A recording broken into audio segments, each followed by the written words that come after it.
incredible breakthrough once again. There's so much news going on at the moment in the property sector, especially in the UK. So HMOs, I said this would happen, man. I talked about this years ago. HMOs are not getting more regulated.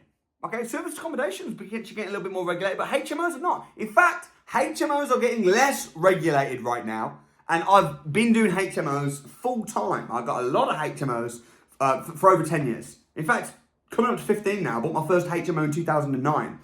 So what is a HMO? It's a house of multiple occupancies where you buy a house and rent it out room by room. Now, this is the thing, okay? This is the naughty trick that the councils and the government have been doing to hurt my HMOs and some of my students. So what they've been doing previously is you buy a house. Let's say you buy a house in Birmingham, all right, middle of England, for £200,000. You buy that house and you rent it out room by room. Right? Maybe you've got 4, 5, 6 rooms, whatever. Now, when you do that, you can make a fortune doing this. And this is what I've been doing. Because the whole house might rent out for £1,000, but each room might rent out for £500. And if you've got 6 rooms, that's £3,000 a month rent coming in. However, you have to pay the bills. So if you're paying the bills, and the bills are £1,000, you still got £2,000 left. So you're making a lot of profit. Now, what the councils started doing, many, many years ago now, I was getting burned by this in 2014, 2015, Dudley Council. Geez, what they started doing was they'd say, geez, if you've got HMO and you're making a load of money, we want some of that money. So they would start saying, because your house is being rented out to 5 people, and because they've got because each room has got an ensuite, maybe you even put a little kitchenette in there. It's kind of its own dwelling. It's like its own little dwelling. It's like a studio, a little apartment, isn't it? The council would say. No, it's not a studio apartment. It's a HMO. So they'd say, because it's like a self-contained little room, we're going to change your council tax banding. So now, instead of paying one lot of council tax, you're having to pay council tax on every room. So that's a killer. Like, absolute killer. Because now, let's say instead of paying £300 a month for one council tax on a HMO, if you have to pay a bunch of council taxes for each room, you might as well have to pay £1,000 a month council tax. So now your profit, that was £2,000 a month, is now almost half. Now it's like £1,000. It might be worse than that. It might be that your profit was £1,000 and now it's only 300 quid, right? So it's really hurting. And this is the interesting thing. The councils, I swear that they were just after me and my students. Like, the councils would do this just randomly to just a HMO. Oh, Samuel Leeds owns that HMO. Boom. You have to pay council tax on each room. And I'm like, okay, well, is that the case with all HMOs in this area? And I'd study it and I'd look and it was a bit grey. The law was a bit grey. I felt like I was being victimised at times.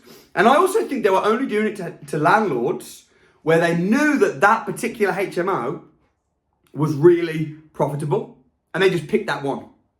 Sometimes there was other HMOs in the same street that were just paying one council tax band, but my HMO, I'm having to pay bang, bang, bang, bang, like multiple council tax to the council. So I'm getting hit. So now, so it was quite unfair. And this is something that I talked about very loudly to my students a couple of years ago.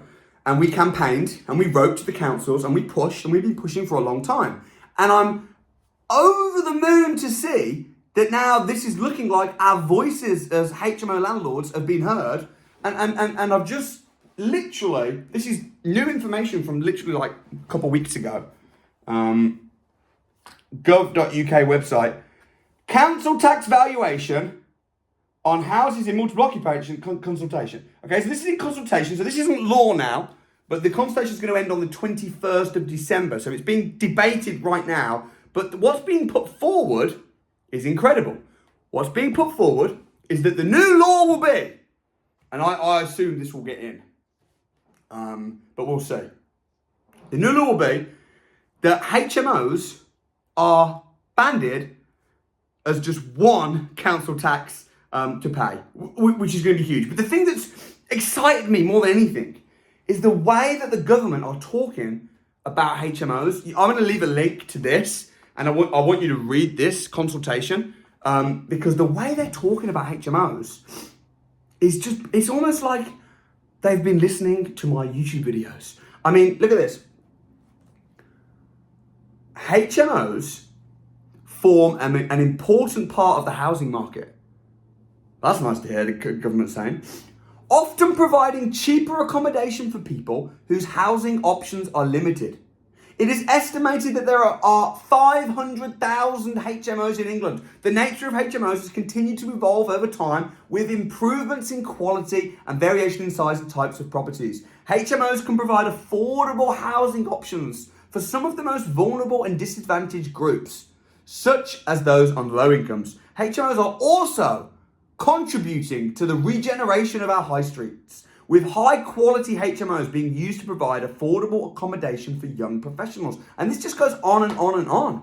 HMOs, as with all domestic property, are given council tax band by the Valuation Office Agency. So the VOA, they're the people that decide how much council tax you have to pay. And they're the people that are going to be forced to only be able to band you as one, you pay council tax once on the whole house. So I'm not going to read the whole thing. With changes in the quality of offer in some HMOs, there is a risk that legislation has not kept up with the improvements in the quality of HMO accommodation and how such properties should be treated for council tax. As a result, some HMO properties are being assessed in such a way as to attract a council tax band for each individual unit. This may discourage HMO landlords from making improvements to their properties, as well as acting as a deterrent to new landlords entering the HMO market. What does that mean? Oh, I mean, for a start, they're bang on right. They're talking about how, basically what they're saying is, because I've done this, I've even taught my students, I've said to them, look, be careful putting en suites in certain properties. Like, I know, if you've got HMOs in Dudley, that the Dudley Council came after me and some of my students, and it was a nightmare. So now I'm saying, if I'm teaching somebody and they're living in Dudley, I'm going to say, look, get a HMO, but maybe avoid putting en suites in the rooms because they're going to come for you. If I'm speaking to someone in Kettering, I might say, yeah, get HMO there and put en suites there, but don't put any kitchenettes in the rooms because then it will be deemed as a separate by that particular council, for example. So what the government have finally realised is that what that's doing is it's making people that own HMOs not want to improve the property, not want to put en suites and kitchenettes and just make it nice, and because then the council will see they're making a lot of money. It might be seen more as a separate unit, as a separate entity, as a room, and then they'll come for you. And the government are saying that's not good. We should be encouraging. And then this bit as well. This may discourage HMO landlords from making improvements to their properties, as well as acting as a deterrent to new landlords entering into the HMO market. What does that mean? That means that the government want HMO landlords to get into the market and to get into the HMO business, which is so beautiful to hear.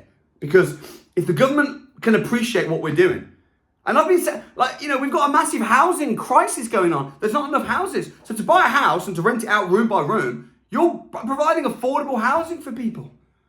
And also, there's a lot of homeless people in the UK at the moment. Homelessness is going up. So if you're providing more properties, more affordable accommodation, £500 for a room, including bills, poof! I mean, yeah, I'm making a lot of money off the back of it. Of course, that's business. It's a free market. But at the same time, I'm making money because I'm providing a service which is £500. When you've got your bills included, you've got your furniture, your fast Wi-Fi. I mean, you'd be hard-pressed to pay £500 for an apartment. And then you've got all your bills, you've got your removal costs. So it's making it affordable for people to live. And the government are waking up to this and they're making it easier. So as I said, I'm not going to read the whole thing, but it's incredible. And what's happening is good. So I want to thank the government for listening to us. I'm going to put a link to this. Also, another thing that's amazing, if you've not thought about doing this, you should do it, which is renting a house and turning it into a HMO under a rent-to-rent contract. This is huge. You can do this in pretty much any area in the UK as long as you're aware of the rules and the legislations. So many of my students have not got the money to begin with 100 grand to buy a house and all. But what they're doing is they're working alongside student landlords, and they're taking on their properties, and then they're running the property and making all the profit from the HMO side. But then the landlord or the owner is getting the rent. So this is called rent to rent, rent to HMO. I'm going to be running a whole day training on this, as well as talking about the laws, different areas, Article 4. If you want to come and spend the day with me, I'm going to leave a link below in the description. Find the rent to rent crash course, okay? That's going to be running this month. And I'll see you guys real soon.